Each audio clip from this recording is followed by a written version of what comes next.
쉬운 성경 말씀. 다니엘 10장. 페르시아의 고레스가 왕이 된 지 3년째 되는 해에 벨드사살이라고도 불리는 나다니엘이 어떤 말씀을 받았다. 그 말씀은 참된 말씀으로 큰 전쟁에 관한 것이었다. 환상 가운데 누군가가 그 말씀을 설명해 주었으므로 나는 그 뜻을 깨달았다. 그때의 나다니엘은 3주 동안 큰 슬픔에 빠져 있었다. 나는 좋은 음식과 고기를 먹지 않았고 술도 마시지 않았으며 몸에 기름도 바르지 않았다. 첫째 달 24일에 나는 저 큰 티그리스 강가에 서 있었다. 그곳에 서서 눈을 들어보니 한 사람이 못이 옷을 입고 있었고 허리에는 순금으로 만든 허리띠를 두르고 있었다. 그의 몸은 황옥 같았고 그의 얼굴은 번개처럼 환했으며 그의 눈은 불 같았고 그의 팔과 다리는 빛나는 노쇠처럼 반짝였다. 또한 그의 목소리는 많은 무리가 외치는 소리와 같았다. 나 다니엘만 이 환상을 보았고 나와 함께 있던 다른 사람들은 보지 못했다. 그들은 크게 무서워하며 달아나 숨었다. 그래서 나만 혼자 남아 이 놀라운 환상을 지켜보았다. 나는 힘이 빠져서 얼굴은 죽은 사람처럼 창백해졌고 아무것도 할 수가 없었다. 그때 그 사람이 말하는 소리를 들었다. 나는 얼굴을 땅에 대고 깊은 잠이 들었다. 한 손이 나를 어루만지더니 그때까지도 떨고 있던 내 손과 무릎을 일으켜 세웠다. 그가 내게 말했다. 하나님의 크신 사랑을 받는 다니엘아, 내가 하는 말을 잘 들어라. 내가 보내심을 받아 내게 왔으니 일어서라. 나는 그가 이렇게 말할 때에 일어섰다. 하지만 그때까지도 떨고 있었다. 그가 내게 말했다. 다니엘아, 두려워하지 마라. 얼마 전에 내가 깨달음을 얻으려고 하나님 앞에서 겸손해지기로 결심한 때부터 하나님께서 내 기도를 들으셨다. 내가 온 것도 내 기도 때문이다. 그러나 페르시아의 왕이 21일 동안 나를 막아서 그와 싸우고 있을 때 가장 귀한 천사 가운데 하나인 미가엘이 와서 나를 도와주었다. 다니엘아, 이제 내가 너에게 왔으니 장차 내 백성에게 일어날 일을 설명해 주겠다. 이 환상은 앞으로 일어날 일에 관한 것이다. 그가 말하고 있는 동안 나는 머리를 땅에 대고 있었다. 나는 아무 말도 할 수 없었다.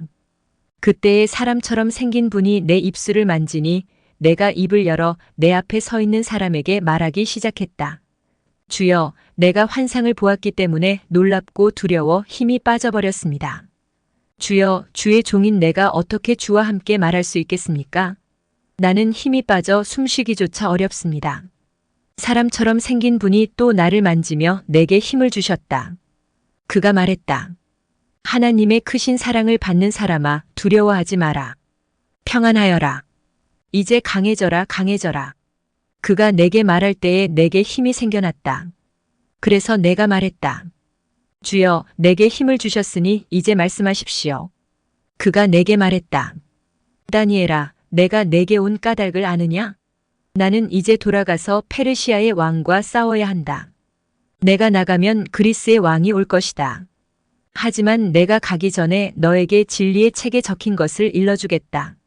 내 백성을 다스리는 천사 미가엘 외에는 아무도 그들과 맞서 싸울 수 없다. 다니엘 11장. 메대 사람 다리오가 왕이 된 첫 해에 나는 그가 강해지도록 도와주었다. 다니엘아, 내가 너에게 진실을 말하겠다. 페르시아의 새 왕이 더 일어날 것이고 그 후에 네 번째 왕이 일어날 텐데 그는 페르시아의 그 어떤 왕보다 부자가 될 것이다. 그가 자기 재산으로 권력을 얻으며 모든 사람을 움직여 그리스를 칠 것이다. 그러다가 강한 왕이 일어나게 된다. 그가 큰 능력으로 나라를 다스리며 하고 싶은 일은 무엇이든 할 것이다. 그러나 그 왕의 세력이 가장 강할 때에 그의 나라가 망하여 네 개의 나라로 나뉠 것이다.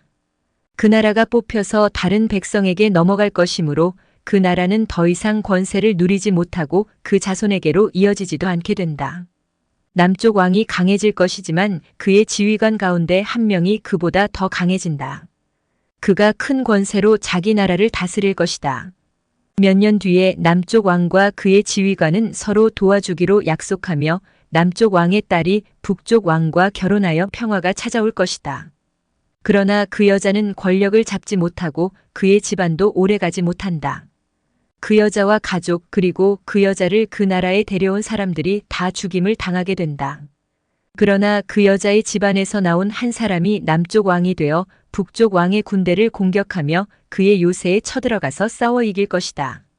그가 그들의 신들과 쇠로 만든 우상들과 은이나 금으로 만든 값진 물건을 빼앗아 이집트로 가져간다.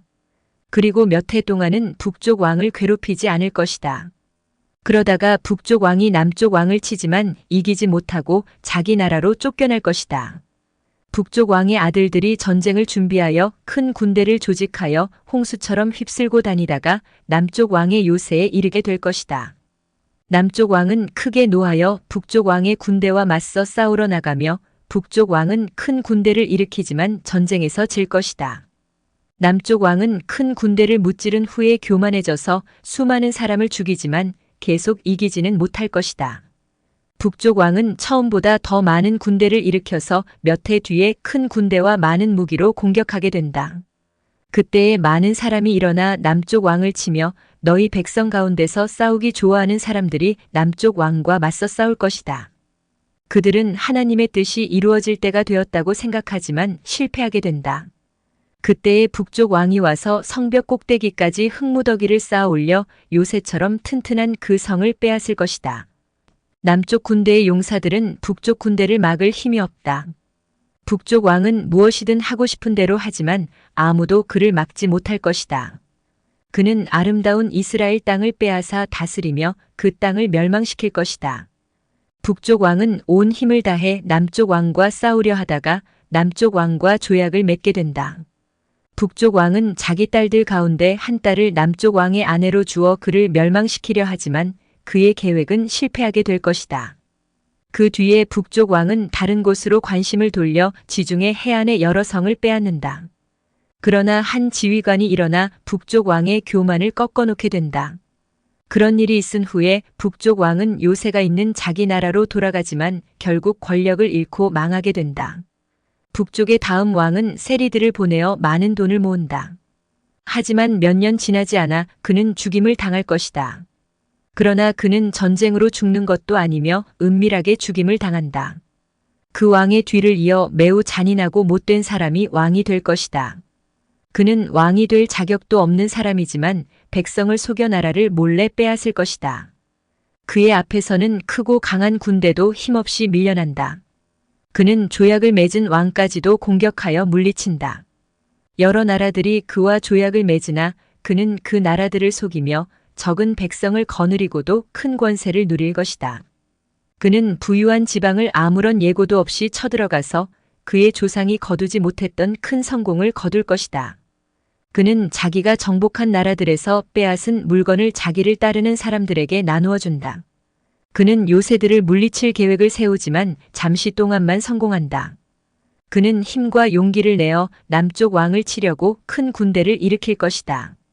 남쪽 왕도 매우 크고 강한 군대를 일으켜 전쟁을 준비한다. 그러나 남쪽 왕은 북쪽 왕의 작전에 휘말리고 말 것이다.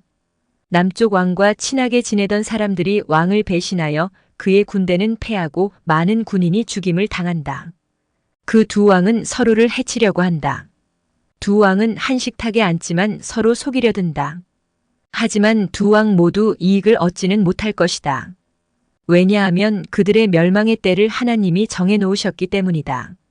북쪽 왕은 많은 재물을 가지고 거룩한 언약을 어기고 자기 마음대로 행동하며 그의 나라로 돌아갈 것이다. 정한 때에 북쪽 왕이 다시 남쪽 왕을 공격하게 된다. 그러나 이번에는 전처럼 성공하지 못할 것이다. 그를 치려고 서쪽에서 배들이 오는 모습을 보고 그는 두려워서 되돌아간다. 돌아가는 길에 거룩한 언약을 지키는 하나님의 백성에게 화를 내며 그와 반대로 거룩한 언약을 저버린 사람들을 소중히 여긴다. 북쪽 왕이 군대를 보내어 예루살렘 성전을 부정하게 만들 것이다. 백성이 날마다 바치는 제물을 바치지 못하게 하며 멸망에 역겨운 것을 세울 것이다. 언약을 어긴 사람들은 아첨으로 더럽혀질 것이지만 하나님을 아는 사람들은 강해질 것이고 용감해질 것이다. 지혜로운 사람들이 많은 사람을 가르치지만 그 가운데는 칼에 죽고 화형을 당하고 사로잡히고 약탈을 당하는 사람이 있을 것이다. 이러한 일이 여러 날 동안 계속된다. 지혜로운 사람들은 고통을 당할 때에 약간의 도움을 받겠지만 많은 사람들이 그들을 거짓으로 도울 것이다. 지혜로운 사람 중에 얼마는 죽임을 당하게 된다. 어려운 때는 오지만 이 일 때문에 그들은 강해지고 순결해지며 마지막 때에 흠이 없게 된다. 하나님이 정하신 마지막 때는 여전히 온다. 북쪽 왕은 무엇이든 하고 싶은 대로 하며 스스로를 높이고 자기가 신보다 크다고 생각하여 아무도 들어보지 못한 말로 신들의 하나님께 맞선다. 그의 성공은 하나님의 진노가 끝나면서 함께 끝날 것이다. 그것은 하나님께서 정하신 일은 반드시 이루어지기 때문이다. 그 북쪽 왕은 자기 조상들이 섬기던 신들과 여자들이 섬기던 신들을 섬기지 않는다. 그는 어떤 신도 섬기지 않고 자기를 더 귀하게 여긴다. 북쪽 왕은 권세와 능력을 섬기며 그의 조상들이 알지 못하던 신을 섬긴다. 그는 금과 은과 값비싼 보석과 예물로 권세의 신을 섬기게 된다. 그는 외국 신의 도움으로 요새를 공격한다. 자기를 따르는 백성들을 높여주고 그들에게 다른 백성을 다스릴 권세를 주며 그들에게 땅을 나누어주고 그 값을 받을 것이다. 마지막 때가 오면 남쪽 왕이 북쪽 왕과 맞서 싸우게 된다. 북쪽 왕이 전차대와 기병대와 수많은 큰 배들을 이끌고 남쪽 왕을 칠 것이다. 그는 홍수처럼 여러 나라를 휩쓸고 다닌다. 북쪽 왕은 아름다운 유다 땅을 치고 여러 나라를 물리치지만 에돔과 모압과 암몬의 지도자들은 그의 손아귀에서 벗어날 것이다. 북쪽 왕이 큰 능력으로 여러 나라를 치면 이집트도 당해내지 못한다. 북쪽 왕은 금과 은과 이집트의 모든 보물을 모을 것이며 리비아와 에티오피아 백성이 그를 따르게 된다. 그러나 동쪽과 북쪽에서 들려오는 소식이 북쪽 왕을 두려움에 빠뜨리자 그는 분노에 차서 여러 나라를 멸망시킨다. 그는 바다와 영화로운 거룩한 산 사이에 그의 장막을 세울 것이다. 그러나 마침내 그의 끝이 이르며 그가 죽을 때에 아무도 그를 돕지 않을 것이다. 다니엘 12장. 다니엘아, 그때에 내 백성을 지키는 위대한 통치자 미가엘이 일어날 것이다. 이 땅 위에 나라들이 생긴 뒤로 한 번도 없던 큰 고난의 때가 온다. 그러나 내 백성은 살아날 것이다. 누구든지 하나님의 책에 적힌 사람은 구원받을 것이다. 이미 죽은 사람 가운데서 많은 사람이 다시 살아날 것이다. 그들 가운데 어떤 사람은 다시 깨어나 영원히 살며 어떤 사람은 깨어나 영원히 부끄러움과 멸시를 당할 것이다. 지혜로운 사람은 하늘의 밝은 별처럼 빛날 것이다. 사람들을 올바른 길로 이끈 사람은 영원히 별처럼 빛날 것이다. 그러나 너 다니엘아, 너는 마지막 때까지 이 책을 닫아놓고 봉인해 두어라. 많은 사람이 참된 지식을 얻으려고 왔다 갔다 할 것이다. 그때에 나 다니엘이 보니 다른 두 사람이 있는데 한 사람은 강 이쪽 편에 서 있었고 다른 사람은 강 저쪽 편에 서 있었다. 한 사람이 못이 옷을 입은 사람, 곧 강물 위에 있는 사람에게 말했다. 이 놀라운 일들이 일어날 때까지 얼마나 더 있어야 합니까? 못이 옷을 입고 물 위에 서 있던 사람이 하늘을 향해 손을 치켜들었다. 그가 영원히 살아계신 하나님의 이름으로 맹세하는 소리가 들렸다. 3년 반이 지나야 한다. 거룩한 백성의 권세가 깨어진 뒤에 이 모든 일이 이루어질 것이다. 나는 그 말을 듣고도 깨닫지 못하여 다시 물었다. 주여, 이 모든 일이 일어난 뒤에는 어떤 일이 일어나겠습니까? 그가 대답했다. 다니엘아, 내 길을 가거라. 이 말은 마지막 때까지 닫힌 채 봉인되었다. 많은 사람이 깨끗해지고 순결해지고 흠없이 될 것이다. 그러나 악한 사람은 여전히 악할 것이다. 그들은 이 일들을 깨닫지 못하며 오직 지혜로운 사람만이 깨달을 것이다. 날마다 드리는 제사가 없어질 것이며 멸망에 역겨운 것이 세워질 것이다. 그때부터 1290일이 지날 것이다. 마지막 1335일을 기다리는 사람은 복될 것이다. 너 다니엘아, 끝까지 내 길을 가거라. 내가 죽어 평안히 쉬다가 마지막 때에 죽은 사람들 가운데서 일어나 상을 받을 것이다.